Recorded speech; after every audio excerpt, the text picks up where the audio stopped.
Natural, she said. Understanding and love was the same thing, except folks went at it backwards too many times, trying to pretend they loved things when they didn't understand them, which can't be done.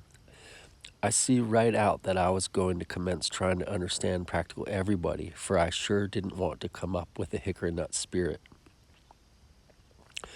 Grandma said your spirit mind could get so big and powerful that you would eventually know all about your past body lives and would get to where you could come out with nobody death at all.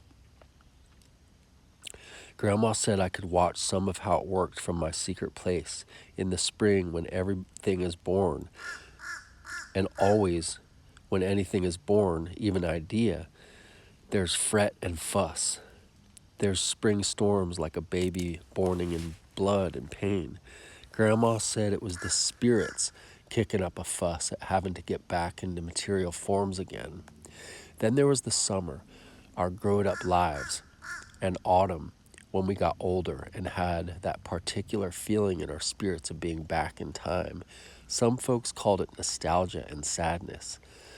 The winter with everything dead or seeming to be like our bodies when they die, but born again just like the spring. Grandma said the Cherokees knew and had learned it long ago. Grandma said I would come to know that old sweet gum tree in my secret place had a spirit too, not a spirit of humans, but a tree spirit. She said her pa had taught her all about it.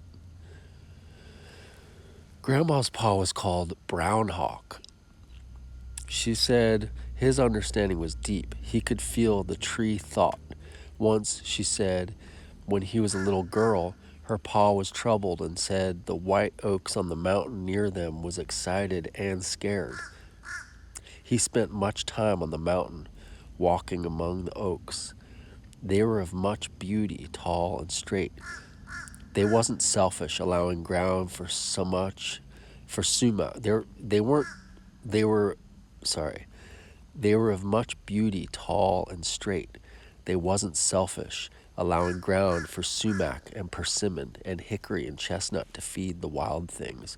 Not being selfish gave them much spirit, and the spirit was strong.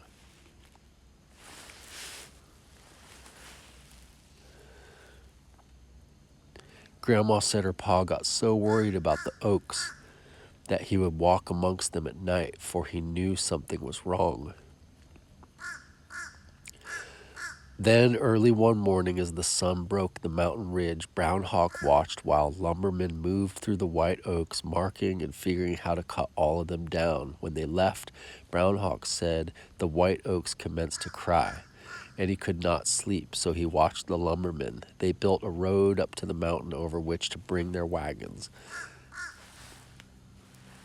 Grandma said her pa talked to the Cherokees, and they determined to save the white oaks. She said at night, when the lumbermen would leave and go back to the settlement, the Cherokees would dig up the road, hacking deep trenches across it. The women and children helped.